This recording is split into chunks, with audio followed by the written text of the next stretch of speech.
Well, calmer winds in Boulder at 4 o'clock. The strongest gusts have since died down. That was earlier this morning and into the afternoon. But earlier today, those gusts really were pretty bad. They knocked over multiple semis across northern Colorado, including on Highway 93 and I-70 near Lookout Mountain. Thanks for joining us today. I'm Jennifer Meckles in for Kim Christensen. And I'm Phil Lipoff. A red flag warning is still in effect right now because of those strong winds and the warmer temperatures, of course, today. We've got team coverage following today's wind. Amanda Gilbert is in northern Colorado. Corey Reppenhagen is out near Coal Creek Canyon. But we're going to start with Chief Meteorologist Kathy Sabin, who's here in studio with us. Kathy, what are you seeing right now compared to what you saw earlier in the day?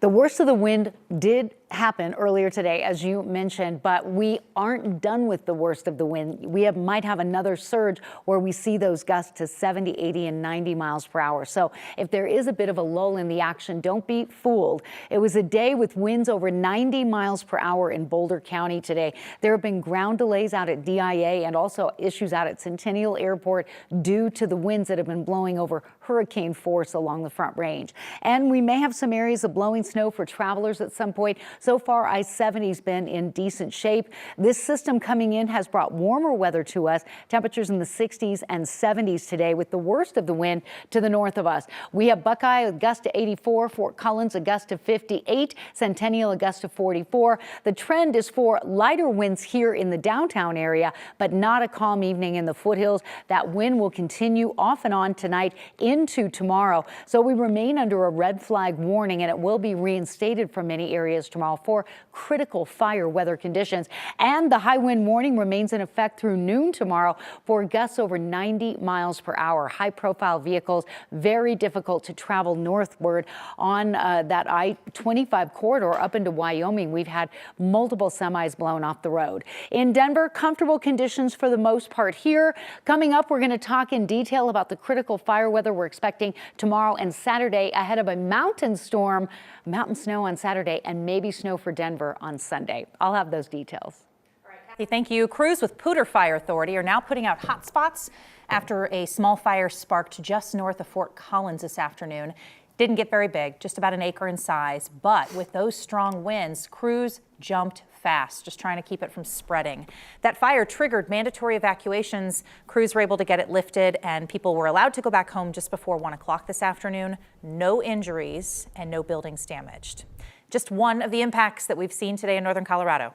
There have been multiple reports of closures in roads, tipped over semis, down trees, obviously causing some damage. 9 News Northern Colorado reporter Amanda Gilbert joins us now from CSU's campus. And Amanda, trees, as we said, have come down, but classes now are canceled, right? Yes, they've been canceled for the rest of the day. So normally you would be seeing faculty and students walking around this main part of campus right now, but that is not happening though because of what is behind me off in the distance. Those wind gusts have knocked over and uprooted very large trees. This is on Oval Drive, so it's kind of the heart of campus. You can see this large tree landed on a car, and University police have blocked off Oval Drive. They're asking students to stay away from this area as they assess. And this is not the only tree in this main part of campus right now. In fact, photographer Alex is going to move the camera around. You'll see all the police tape that's up. There's another large tree that's down right in front of the administration building there. Luckily, none of these trees appear to have fallen on buildings. The university did tell me they're still just doing a damage assessment right now and trying to gather more information. I will say, driving to this location, I saw other large trees down on campus. I saw some branches down as well. So the university is asking people to please just be careful and please watch out for debris. This is still an active scene. I'm still seeing a lot of law enforcement walking around looking at all this. Reporting live in Fort Collins, Amanda Gilbert, 9 News. Amanda, we can still hear the wind blowing behind you, so clearly it's still moving through that area. This is not the only stop you've made today. You saw some things in Estes Park as well? I did. I saw trees down there, and the city told me they had a crew on call at 2 a.m. this morning, and they had crews working at 2 a.m. They were mainly dealing with branches causing some wind damage and power outages up there as well. But the worst damage I've seen so far has been here in Fort Collins. All right, a tough day in northern Colorado. Amanda Gilbert, thank you. Our Corey Reppenhagen loves a storm, even if it is a dust storm. You've seen him in plenty of these. He was out in Coal Creek Canyon this morning where massive wind gusts created brownout conditions. And he's still there. Still there this afternoon. Looking a whole lot better, Corey. Wind's calmer, probably not totally gone. You look like you're upright, so that's good. Yeah, I'm upright. I'm clearing some of the dust out of my scruffy face right now. We've had some pretty light winds here over the last several hours, but we definitely saw our share of the action when it comes to high winds, extreme winds above 60 miles per hour today in this part of Jefferson County. Now, it all kind of started at about 8:30, but we were standing right here at 9:30 when the CDOT station right across the street there measured an 81 mile per hour gust. At that moment, a tractor trailer overturned just here north of 72 on Highway 93, covering the highway. And then that big dust storm that you saw there started to swell up. You saw that little brief video. I want to show you a little bit more of that dust storm. This went on for probably about 2.5 hours, on and off every 10 minutes.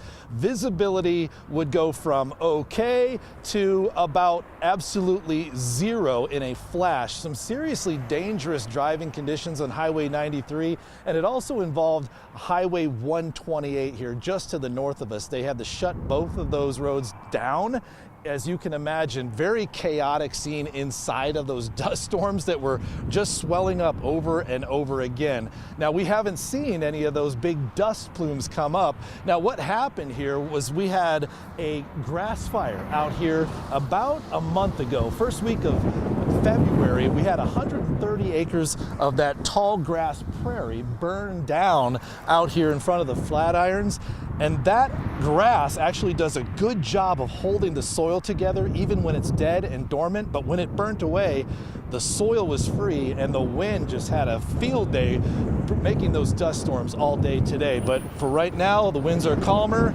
There's no dust storms, and Highway 93 is open from here to Boulder, as well as Highway 128. So things are certainly improving, but those winds could still be periodic as we go through the night, as those high wind warnings still remains in place. From the base of Coal Creek Canyon here in Jefferson County, I'm meteorologist Corey Reppenhagen for the 9 News Weather Impact Team. That should be part of your sign-off every time now, Corey, I think. No, I think it's great. It's great perspective to see you right now hear the winds as they're coming across and know that has died down, yet it's still strong, which is why everybody is still on guard about the fire danger. Corey, thanks so much. The winds knocked out power in a lot of places. Not a surprise on a day like this. Xcel is reporting more than 23,000 customers without power right now. As for Core Electric, they report more than 4,000 customers affected by the winds. Most of the outages for both companies are in the foothills.